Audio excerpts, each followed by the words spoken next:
Kakat ka naman. Mas po kami ngayon. Pupunta kami sa interview natin sa Pasay City. So, see you na lang po ako. Kasama ko si Rex tsaka si Ako,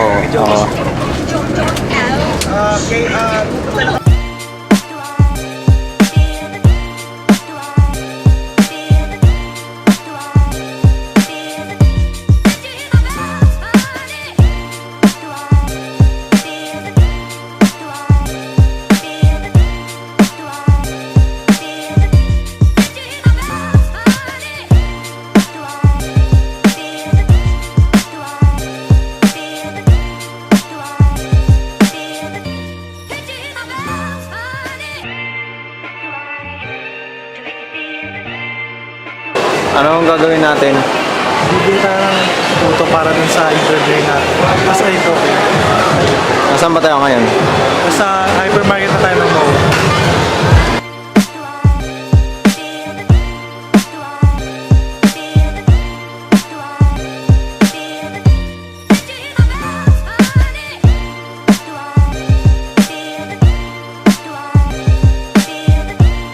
Sir, dilamos na ako saglit.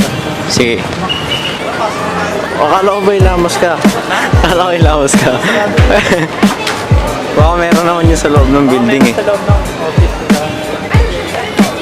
Yung mga ID. Dala ko ID ko. Anong sabi nung kanina interview? Tanong tayo dun sa 10th floor. Hintayin na tayo.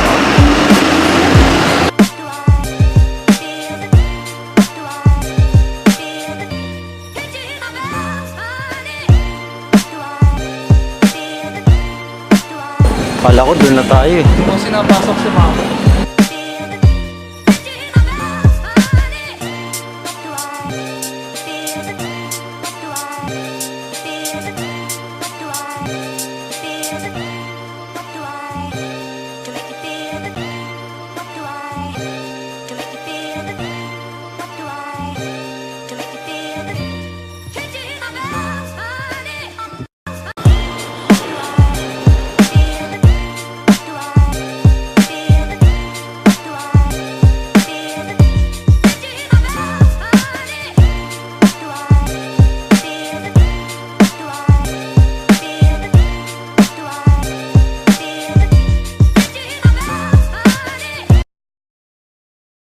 Hi, good evening everyone. So here we are today at the Wanicom Pasay City.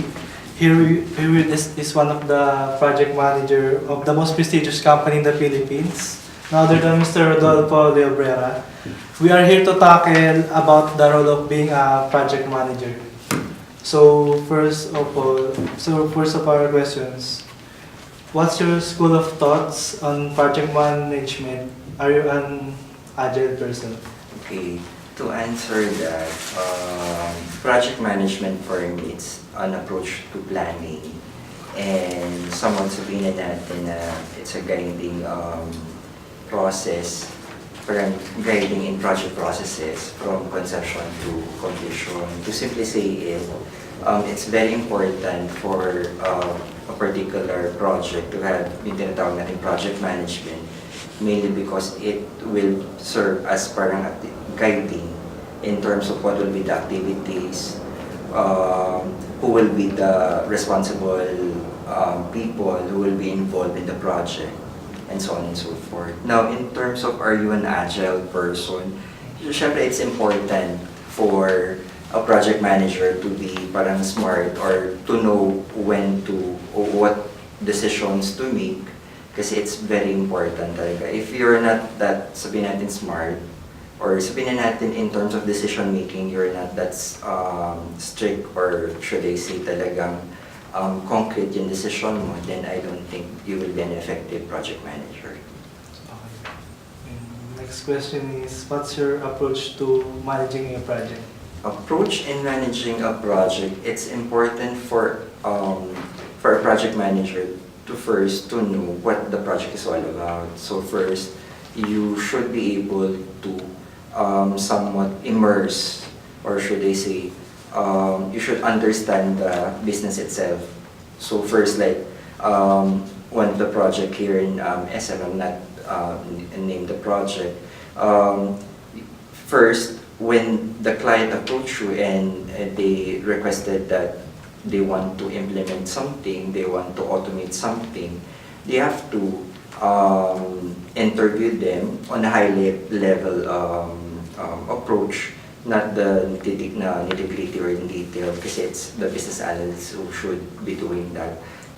So, how do you do your scheduling? Ayan. It's very important for the project manager to yung proper scheduling kasi you have to know, syempre, when we do have yung project, we do have what we call project timeline. So yung project timeline, it's very important to list down what are the activities, who are the involved people, yung mga groups, and at the same time, ano yung mga target dates, yung mga start and end dates. So, how do you approach a newly assigned project? Ayan. So for the newly assigned project, it's very important for a project manager, like here in SM, we should have what we call yung project charter. So yung project charter, the details in the project charter are yung parang objective of the department. So importante yun. Tapos at the same time, we will, the composition of project team. So, ano yung mga issues encountered, and then ano yung proposed solution. So, first, the project charter should be provided to the project manager, to us, for us to have parang an authority to spearhead the project. Kasi without that, we will not proceed with the project. Kumbaga yun yung parang authority namin. So, it's very important na bigyan mo kami ng authority to spearhead the project. So, yun yung project charter. So, kumbaga, once na na-receive na namin yung project charter, the next thing that we will be doing is, syempre, we need to make yung tinatawag na project kick-off. By the way pala, yung project charter that will follow after the project initiation. Kasi before mag-submit ang client ng project charter, we will have parang one meeting. So parang yung tinatawag na project initiation where the client will explain what are the requirements, ano yung mga gusto nila. Parang uulitin lang. Parang yung project charter kasi after the project initiation, yun yung parang documente na parang kung ano yung napag-usapan natin. So anyways, once the project charter has been submitted, so yung next doon is we will be scheduling yung tinatawag na project kick-off. So yung project kick-off, it's parang sort of to formally start the project. So parang anong ginagawa namin doon? So we introduce, first, syempre we will highlight what the objectives, what are the issues, what are the parang solutions, parang ganon. And at the same time, introducing the project team. So it involves a project sponsor. So usually executive yun, parang ganon. And then after that, who will be the project owner? So parang yung project owner dito sa SM, it is parang sabihin na natin, siya yung parang overall, parang, anong tawag dito, parang sort of representative ng sponsor in terms of dun sa client team. So kumbaga yun. So during the kick-off, introduce yung mga, anong tawag dito, project team. Tapos at the same time, doon, pinapakita na rin yung tinatawag natin na parang proposed timeline. Not exactly yung detailed yun pero what we're trying to present is, given yung request nyo, ito yung parang proposed timeline natin. So it involves ng ano yung involvement ng business process, which is where yung team ko, yung business process. So kami yung gumagawa ng business requirements. Yun yung parang Bible, nandun lahat yung details. Yes, kung ano nandoon. So, kailan yung completion ng business requirements. Not completion rather, but ano yung mandates or effort. So sabihin namin, for this project, the completion of business requirements will take 2 to 3 months example. And then development, ballpark, tingin namin, given dun sa workflow automation na kailangan, it will take about 3 months, and so on and so forth. So kumbaga yun.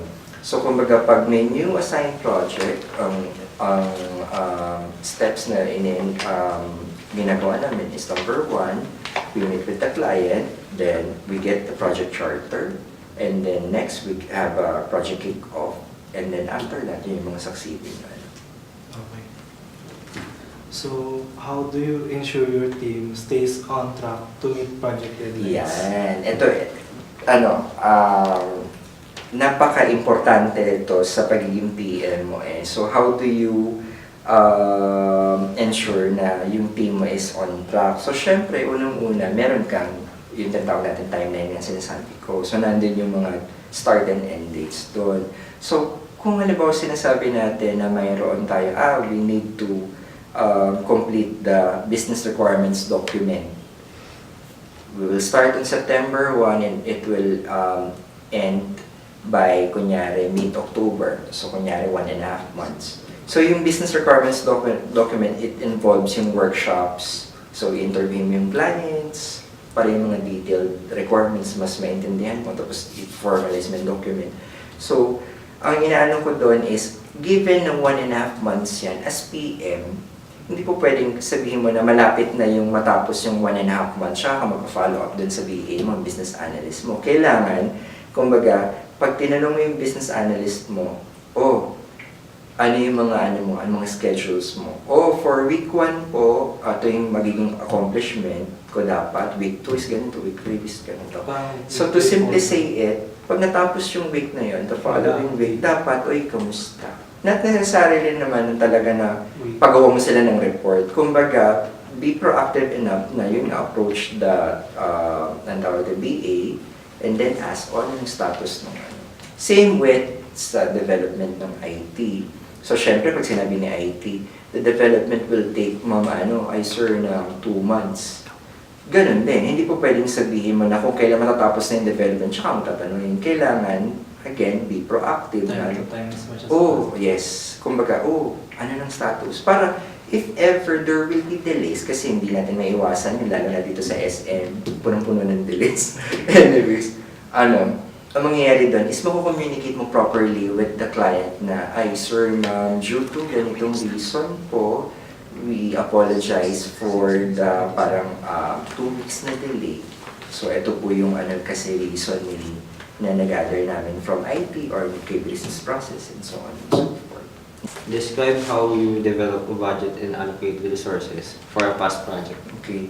Ano naman to parang sort of, hindi ko alam sa ibang PM, pero ako kasi more on practice ko is, syempre, parang standard. May standard na ako in terms of, kasi initially, when a project is being given to you, initially,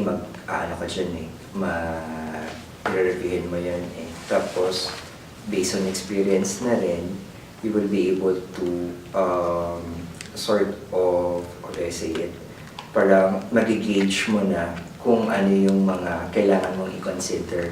So parang kumbaga, in terms of developing a budget, ako more of standard, you have to get ano yung manpower requirements in terms of sabihin na natin yung pag-provide ng business requirements, which kasi isang team yun, business process yun. And then in terms of IT, you have to understand na in terms of sabihin tong project na to, major to, so you need to have 2 developers, 1 QA, example, gano'n.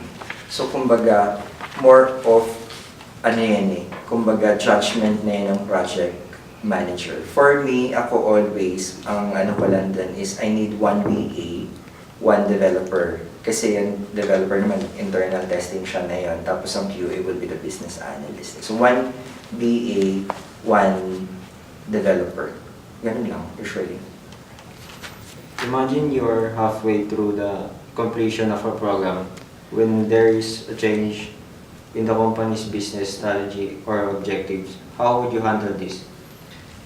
Ito, napaka-extreme na tong case Kasi when the company sets yung objective or goals nila, usually annual yun Hindi naman sila parang mid-year bigla nagpapalit ng Ang pwedeng mangyari kasi is nagkaroon ng change ng priority. Kasi sometimes, ang tawag na, not here in SM with previous ang tawag to employer ko. Kasi by the way pala, ano ko, prior to SM kasi I've worked with ABS-CBN. So parang i-relate ko lang yung sa dalawa. So in terms of yung sabihin na natin na bigla nag-change ng ang tawag dito? Ng strategy of objective, i-ano na lang natin na nag-change na lang sa priority. So kumbaga kasi sometimes, ito yung objectives or strategy ng company. Number one example, it's more of sabihin na natin revenue. Ang goal nila is more of revenue, reduction of expense, and so on and so forth. So with that, may mga dinedevelop ng mga projects ang kada department division. So let us say, sabihin natin for this particular division, ang projects nila sabihin na natin na 3. So with that, kailangan makausap mo sila, kumbaga, based po dun sa minandate ng management ng executive committee. So ang hierarchy natin sa mga projects ng 3 is, kunyari lang, project A, B, and C yun. So, ang arrangement po nila is CB, example. And then, nagpalit nga, sabi natin ng priority. So, di mangyayari lang doon is, kailangan mag-communicate nyo sa kanila na, Sir, ma'am, since the executive committee has parang change yung ating parang level of priority po, mauuna pa rin po ba si C, D, A, or papalitan na po natin based sa objective na gagawin natin A, B, C. So more of, ganun lang yung ganun lang yung laro dyan sa mga Similarly, kung halimbawa may mga projects na involving sabihin na natin na syempre, may hawak ka ng different divisions, may kanya-kanyang projects sila. Sometimes kasi, kunyari si finance, ako based sa experience ko si finance list yung mga projects niya kasi more on reporting sa kanila eh. So kung ang priority usually dyan, napupunta ka la, halimbawa HR kasi more of may mga mga automation na requirements sila, yung performance appraisal, yung mga kalimutan ko na iba. So anyways, if there will be parang changes, kailangan, kumbaga, wala tayong magagawa, we have to make sure to sort of parang find a way na to manage it. Ano yung ibig sabihin? Parang ang mangyayari dyan is, kung ang unang priority mo is project ni HR, kung nagpalit ng direction si management, then wala kang magagawa. You have to parang follow kung ano yung talagang immediate dun sa company to achieve yung objective. So, tell me about the biggest challenge you've faced while managing a team of project managers. Yung different, actually hindi lang naman sa PM, kahit naman din sa clients, kahit din naman sa mga DAs, business analysts. Ang challenge kasi dyan is number 1, yung communication. Why? Kasi sometimes, number 1 scenario is, minsan kasi marami silang ideas, sila nagkakaroon ng conflict. So parang in terms of how you help in sort of parang managing or parang magiging mediator in terms of paano ba nila papagsama-sama yung mga ideas nila. Kung ano man yung mga disagreements nila, you have to parang be parang sort of in the middle kasi hindi ka po pwede rin, lalo na kung yan tanong na project manager, mahirap yan kasi parang more of senior level yan eh. Kumbaga, na yan eh. Kumbaga, yung kanina sabi mo, are you an agile person? Agile sila talagang sobrang medyo, yung thinking nila, mindset nila is medyo advanced eh.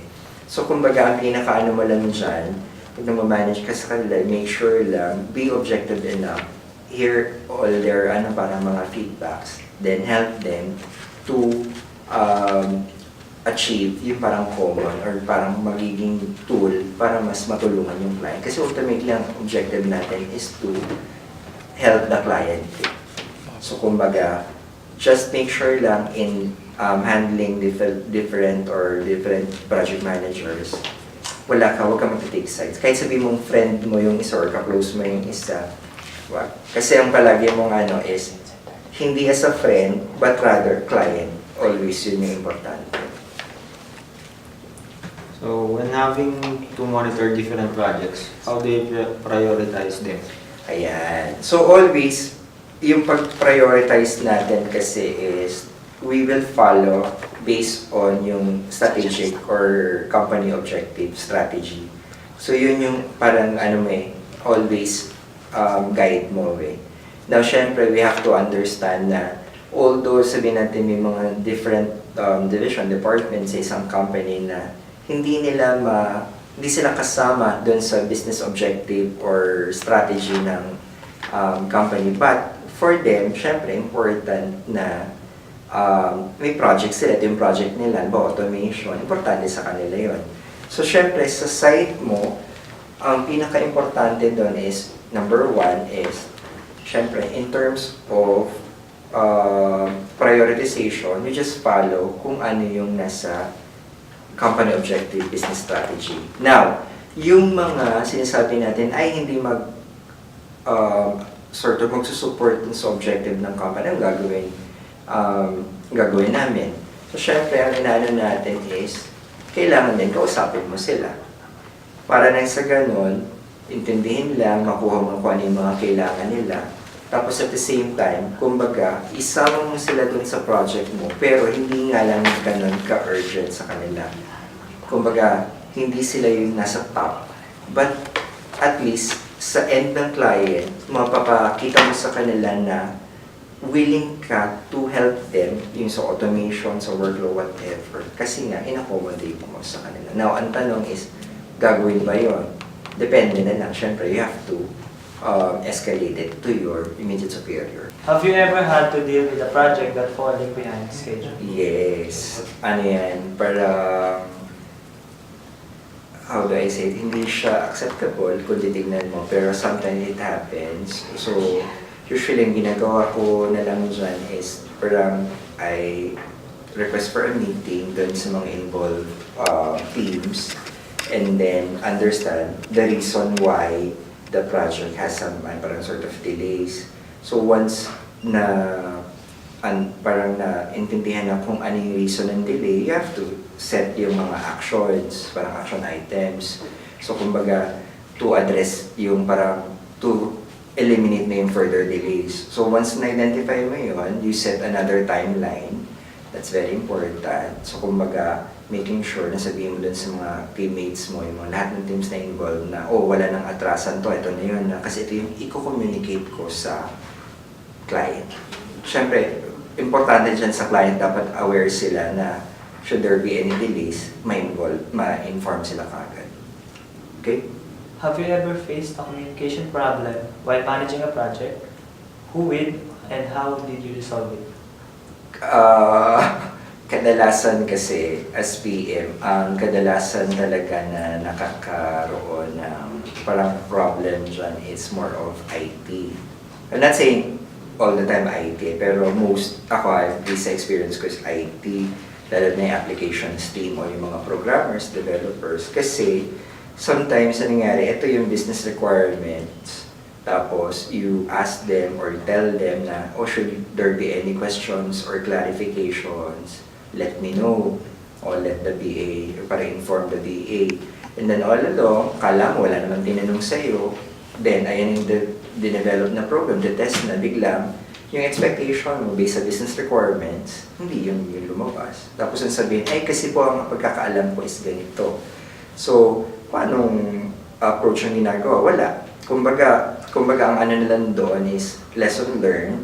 So what we usually do is we talk with the developer as well as yung pinaka-head niya and then explain na lang, given na mali pala yung ginawa nyo, so how do you address that in a short period of time? So yun. Kumbaga parang we don't need to sacrifice kung ano yung commitment sa client. Kumbaga kung ano yung little na time na nasa kanila, dapat ma-address na yun. Kasi pag gumagawa rin kami ng timeline, by the way, as project manager, kailangan yung timeline may buffer na tinatawag.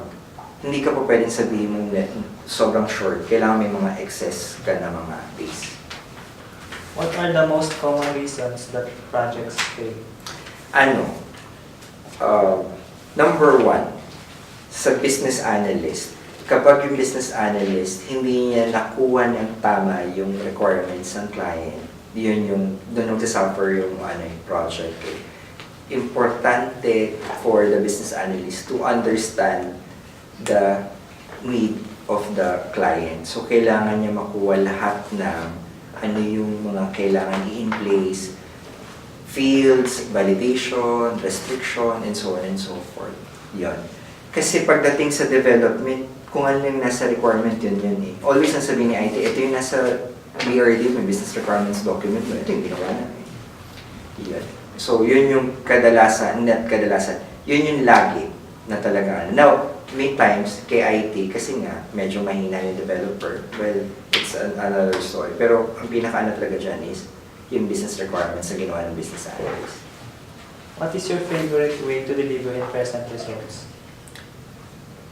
Favorite way to deliver and present results? Siyempre, yung doon, it's important na